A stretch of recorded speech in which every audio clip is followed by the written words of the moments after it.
Welcome to 6 TV. FY24 రెండవ త్రైమాసికంలో retail credit మందగించింది. ట్రాన్స్ union CIBIL నుండి డేటా చూపించింది. అదే సమయ వ్యవధిలో వ్యక్తిగత రుణాలు మరియు క్రెడిట్ కార్డులలో డిఫాల్ట్లలో గణనీయమైన పెరుగుదల కూడా ఉంది. 35 లక్షల వరకు ఆరిజినేషన్లలో తగ్గుదల కారణంగా మరియు ఈ కాలంలో గృహ రుణాల పంపిణీలో పెరుగుదల లేకపోవడం వల్ల రిటైల్ లోన్ వృద్ధిలో తగ్గుదల ఏర్పడుతుంది. గృహ రుణాల విలువ గత సంవత్సరంతో పోలిస్తే సెప్టెంబర్ 2023తో ముగిసిన త్రైమాసికంలో 9% పెరిగింది. ఏది ఏమైనప్పటికీ 76% ఉన్న తక్కువ విలువ గృహ రుణాల పరిమాణం 4% క్షీణించింది. ఇది కొత్త గృహ రుణాలలో మొత్తం పెరుగుదలని ప్రభావితం చేసింది. 75 లక్షల రూపాయలు మరియు అంతకంటే ఎక్కువ విలువైన గృహ రుణాలు మొత్తం ఆరిజినేషన్ వాల్యూమ్ లో 7% ఏర్పాటైంది. ఇది సంవత్సరానికి 23% వృద్ధిని సాధించింది. లోన్ టికెట్ పరిమాణాలలో ఈ మార్పు ఎగువ పథంలో సంబంధం కలిగి ఉంటుంది.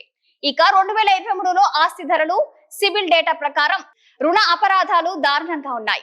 క్రెడిట్ కార్డు మరియు పర్సనల్ లోన్ రంగాలలో అవసరం కాని అన్ని ఇతర కేటగిరీలో మెరుగుపడింది.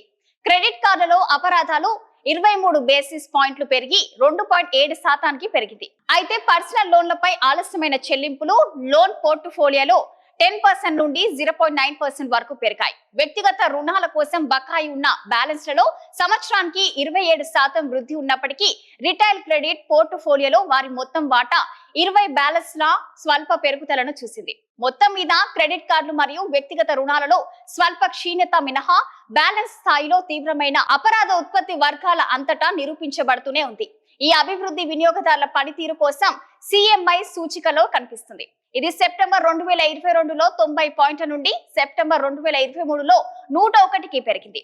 భారతదేశం యొక్క క్రెడిట్ సెక్టార్లో వృద్ధికి అవకాశాలు పుష్కలంగా ఉన్నాయి. అభివృద్ధి చెందుతున్న యువ వినియోగదారులతో ఉపయోగించబడిందని, కొత్త క్రెడిట్ వినియోగదారులతో, అలాగే గ్రామాల మరియు సెమీ అర్బన్ BRS కాన్స్ లో వృద్ధి, రూరల్ మరియు సెమీ అర్బన్ వినియోగదారుల స్థావరాలు.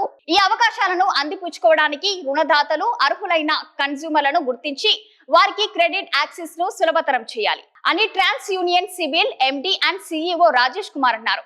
అదే సమయంలో రుణదాతలు స్థిరమైన క్రెడిట్ వృద్ధి మరియు లాభదాయకతను పెంచడానికి బలమైన పూచికత్తు పద్ధతులను మరియు వినియోగదారు ప్రవర్తన యొక్క క్రమమైన సూక్ష్మమైన పర్యవేక్షణకు ప్రాధాన్యత ఇవ్వడం కొనసాగించాలి అని అన్నారు. మరిన్ని లేటెస్ట్ అప్డేట్స్ కోసం చూస్తూనే ఉండండి 6 టీవీ.